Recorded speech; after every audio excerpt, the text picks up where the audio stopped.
How to make TikTok video quality better. To get started, first of all, open up the Settings app on your phone. Then scroll down and go to Camera. Here, go to Formats. Make sure that camera capture is set to high efficiency. Then, go back and go to Record Video.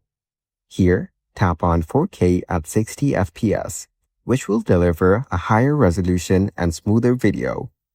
Now go back to your main menu and open up the TikTok application. You will then be taken to the TikTok homepage. On this page, go to the bottom panel and tap on the plus icon in the middle. This is the TikTok camera screen.